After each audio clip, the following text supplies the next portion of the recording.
Hello and thanks for joining. I'm Shilpa Nagesh, Marketing Lead for Juniper Beyond Labs, the innovation hub of Juniper Networks. Quantum computing has been a hot topic in the security and networking industries, and it's set to revolutionize how we communicate, compute, and secure data. Through principles of quantum mechanics, it will enable capabilities to extend beyond the capabilities of today's classical systems and impact the way that companies across cybersecurity, financial services, and healthcare think about their network operations. The World Economic Forum is predicting that nearly 20 billion devices will need to be upgraded or replaced to protect against quantum computing algorithms. And many academics and industry experts have been calling for creating quantum-safe technologies and networks.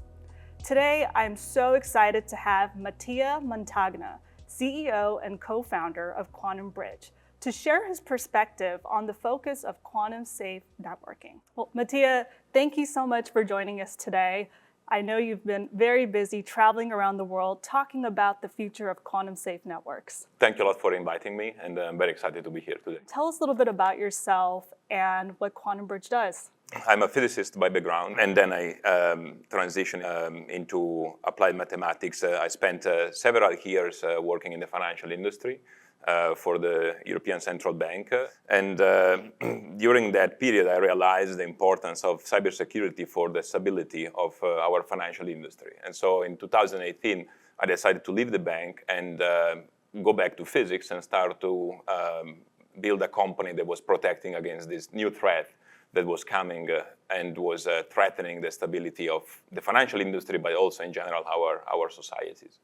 Awesome. Well, you've actually mentioned something that I know is top of mind for many people in the networking industry, the quantum threat. So what is the quantum threat and why is it becoming such a hot topic?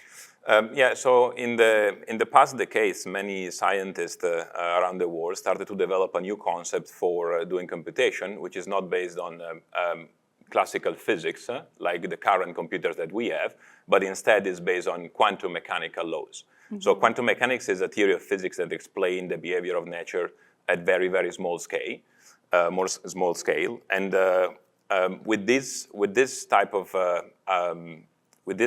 physics, you can build the computers which are able to do computation and solving problem, which is not possible using classical computers.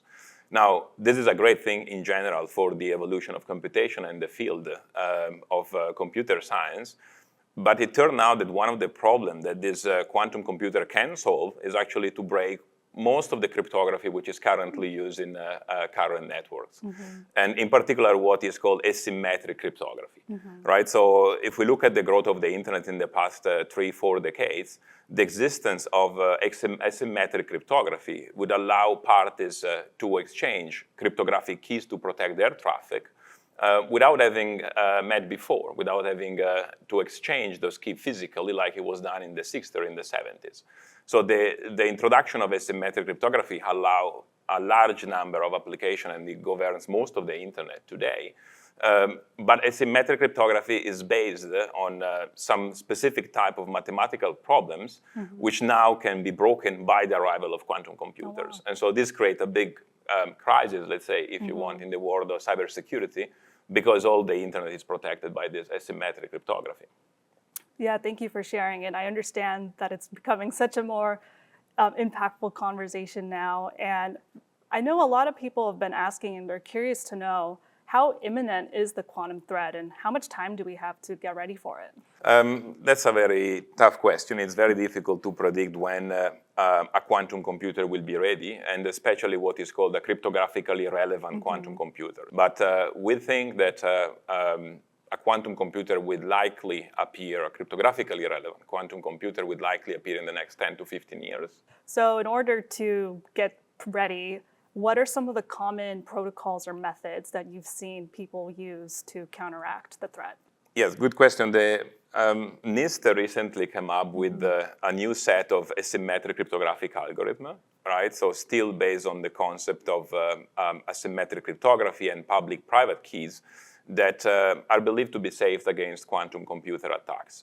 Now, the problem with quantum computer is that we also don't know exactly how to predict new algorithms that will be developed in the future, because it's such a new paradigm, right, for computation. So we don't know when the machine will be ready, but we also don't know which type of algorithm will be available.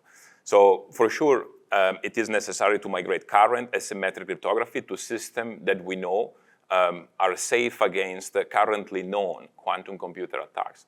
It doesn't mean that in the future there will be new quantum computer attacks that break this type of new cryptography that is proposed by NIST.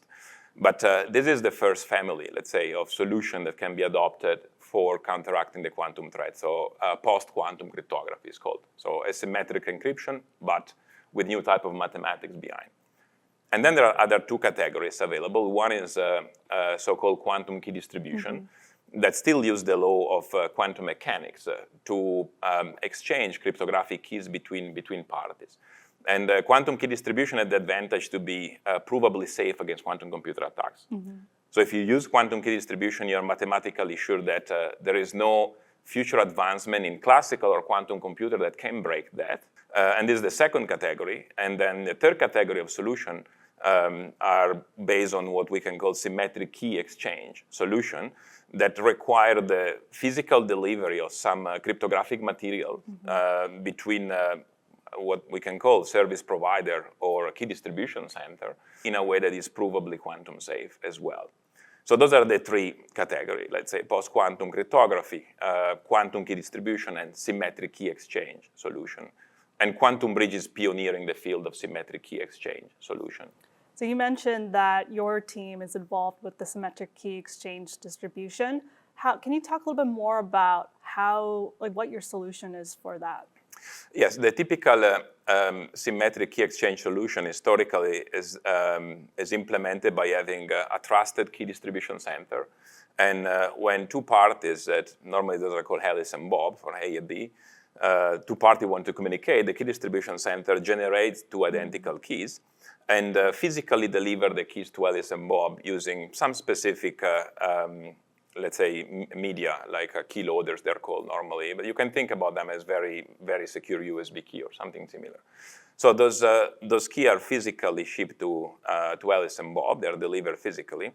And Alice and Bob then can use the key for communication. And clearly, a quantum computer cannot do much here because there is nothing transmitted. There is no packets that can be stolen or intercepted by an adversary and then decrypted with a quantum computer. There's a physical delivery involved.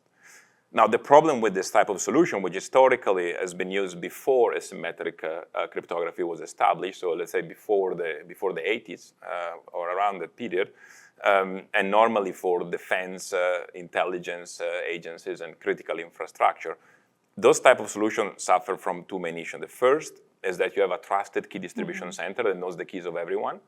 And this can be a good thing sometimes, but it can also be a bad thing. In case this key distribution center is compromised, the entire network is compromised.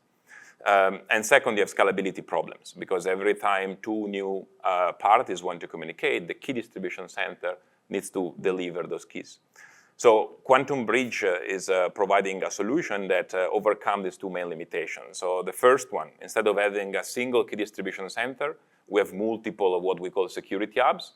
And the security hub do not know the key of the client. Thanks to a protocol called secret sharing, the information about the key is actually split among these multiple security hubs. And unless they collude, they will not be able to get the information. Oh, wow. And the other problem of scalability, we solve it instead of delivering a key which is pre-assigned for Alice to use only with Bob. We just send a lot of cryptographic material at the beginning, and then we have a protocol that allows Alice to distill a key from the cryptographic material with any other client, let's say, who is in the network. And so in this way, Alice does not need to decide in advance who she wants to communicate with, but she gets onboarded with some amount of cryptographic material that we call pre-share random data, and then she uses the security hub as a broker to generate key with anybody else. Nice. Glad to hear more about how your organization is thinking about counteracting the quantum threat. I want to touch back to something you mentioned around the recent NIST standards that were released just in the summer and related to post-quantum cryptography. How do you think that GSKE helps, how do you see that impacting? At Quantum Bridge, we think that DSK and post-quantum cryptography can live together. And this is not just our opinion as Quantum Bridge, but this is an opinion that is made publicly available by several cryptographic authorities around the world. The use of PQC, so post-quantum cryptography, together with symmetric key solutions like DSK, allow for a defense in depth and allow you to overcome the limitation that they both present and have a solution that eliminate any form of residual risk coming from the quantum threat. Well, Mattia, you've shared so many great insights today around the quantum threat and the future of quantum safe networks. Thank you very much for sharing your perspective with me and the audience today. Thank you very much, Shilpa, for inviting me here. For those of you who are curious to learn more about Quantum Bridge, Juniper Beyond Labs, and Juniper Networks, take a look at the links in the description below. Thank you so much for joining us today.